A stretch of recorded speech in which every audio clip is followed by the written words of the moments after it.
Alright guys, Volatile 42 here, and I just thought I'll do a quick video of all the tiny little mods that I've done on my Interceptor, primarily for better touring and yeah, some for better performance as well, but mostly for better comfort and better tourability.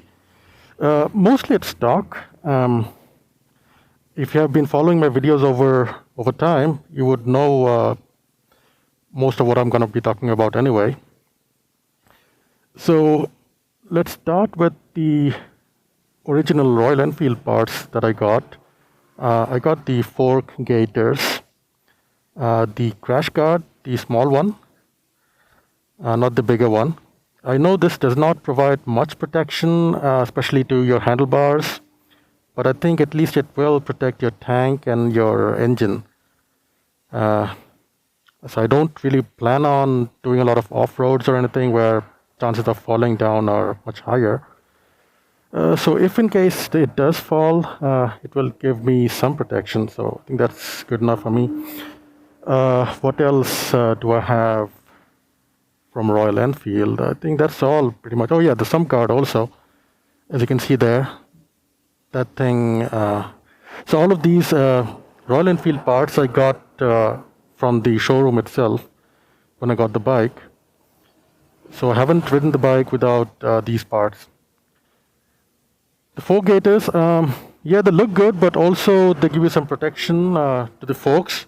These forks, the standard way up forks are not as susceptible to damage as the upside down ones, which are much lower. But yeah, it's good to have them covered, so they're protected from dust and stones causing damage to the oil seals. So those were the Royal Enfield parts. Let me go to the other parts that I got.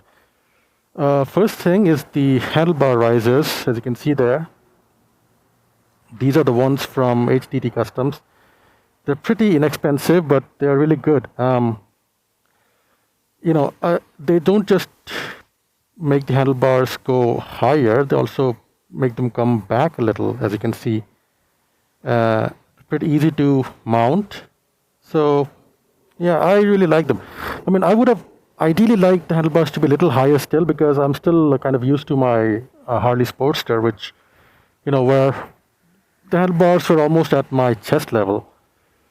So with these, they're still a little too low and a little too far forward, but they're much better than the stock position. Apart from that, I got these leather handlebar grip wraps from the Trip Machine company. I think most of you are aware of their products, especially in India. I got these because I felt initially that the stock grips were a little too narrow, a little too thin for my comfort. So I wrapped these around, and they're much better now. What else? Yeah, I got this phone charger and mount. So it mounts your phone. It basically, I can't show you because I'm using my phone for this video. It mounts here, and you use the screw to clamp down on the phone. And it also has a USB outlet here that you can use to charge your phone. So the power supply for that comes from the accessory outlet that's inside the headlamp dome. So the Royal Enfield 650s, they have this accessories outlet that I can use for, I think they were originally meant for heated grips and such things, but I'm using that for this phone charger. Okay, what else? Oh yeah, I forgot about this. This is the Motone Customs knee grips. I don't know what they're called exactly, with the Union Jack pattern. You also get ones that are plain without any pattern. Recently, an Indian company called Road Power Customs have started making these. I haven't seen them in person, but from pictures, they look like an exact copy of the Motone parts. I can't tell you how I feel about that, because copying somebody else's products. Well, I won't say anything else on that front. So just want to let you know that they're available from Road Power Customs as well, and would be somewhat cheaper if you buy them, if you're from India, than the Motone ones. What else? The exhausts. These are the stock exhausts. I also got, free flow exhaust from AEW, the 102s, which kind of look like these, but they are finished in, the brushed aluminum look. I use them mostly with the DB killers or the baffles, and they are louder and not too loud, not obnoxiously loud, unless you really open the throttle. At idle, they sound pretty much the same as the stock, just a little louder, and that's what I like. I like the stock sound, but I would like the stock to be a little louder, not the harsh cracking sound when you open the throttle, just that gentle rumble, but a little louder. So I switched back to the stock from the AWs because, well, for one, with the stock, I know it's fully legal and nobody can hassle me on that. And also, when you are on long highway rides, the quieter it is, the better it is. So, yeah, because loud exhausts, they really start hurting your ears after a while.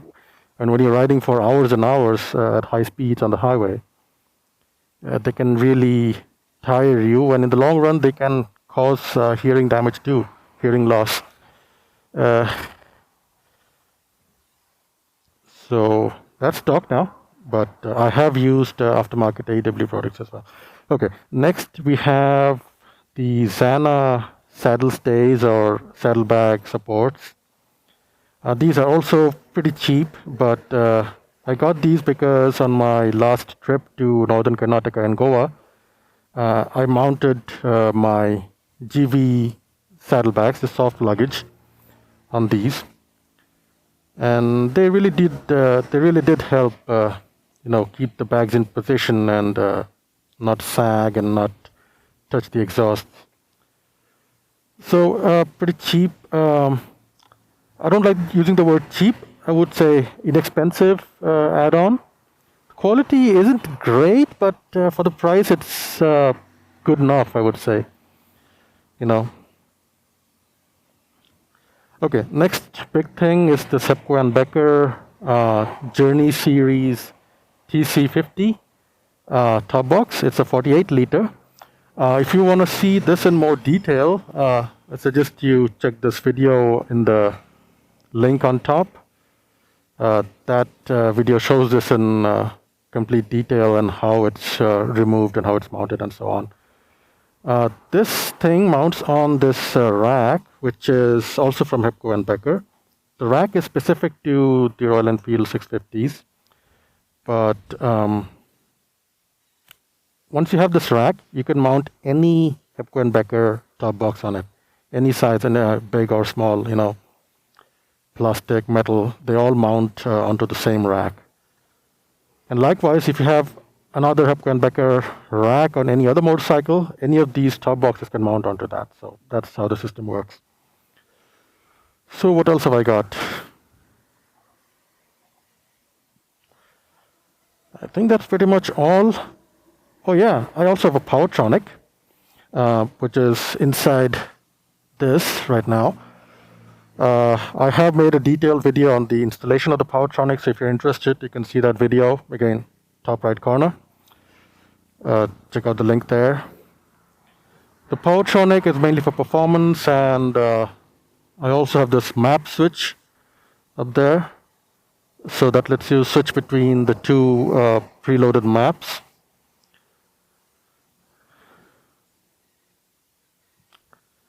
And yeah, coming to the exhaust, another, apart from the sound, another advantage of the AW exhaust or any free-flowing exhaust for that matter is with the Powertronic, you really feel that improvement in performance. With the stock exhaust and the Powertronic, there is an improvement, but it's not that pronounced. With the free-flowing exhaust, it's much more noticeable. So yeah, I do miss that, but with the stock exhaust, you have much better peace of mind because it's fully legal and it's quieter, better for your ears. So that's about all, I think. Anything on this side? No. Okay, I almost missed the seat. This is a seat from Sahara Seats, as you can see here. They have several models, several different shapes, and well, not sizes. The sizes are the same, for each bike. But yeah, you have variations on the width, for example. I wasn't sure which one to get, but I got this because this has that, a bit of the tailbone support here. Although if you look at it from this profile, you see that it's not really much. So I can't say if this is the best seat for me, if there would be some other model that would be better. But this is pretty good. Well, compared to the stock, that would get uncomfortable after about 2 hours or so. This one I have ridden pretty much the whole day, and I wouldn't say it's been completely comfortable throughout, but yeah, towards the end of the day, it got a little uncomfortable on some days, but it's been much, much better than the stock. Only thing I don't like so much about this one is the look. From the side, it looks a little too big, perhaps, and kind of spoils the look of the bike, I feel, at least compared to the stock seat. But yeah, it's okay, and that's the compromise you have to make when you want the right kind of cushioning and support. What else? Oh yeah, I also got this Hepco and Becker rear or passenger foot peg relocation kit. So the foot peg originally mounts here on this bolt, and now it's been moved up to here, and that makes it a little more comfortable for the passenger. But more importantly, if you have any luggage at the back, any saddlebags or anything of that sort, this is kind of necessary, because otherwise your passenger wouldn't be able to put their foot on the foot peg. There are a few other options in the Indian market now, which are obviously a lot cheaper. This being from Germany, Hepco and Becker, was a little expensive, but at that time there was nothing else available, and it's good quality, really good quality. Yeah, those are all the mods I have as of now. I don't have any plans to add anything else right now. Yeah, of course, look out for my videos, subscribe, and then you will know if I do any more mods. So that's all for now. Volatile 42 signing off. Bye bye.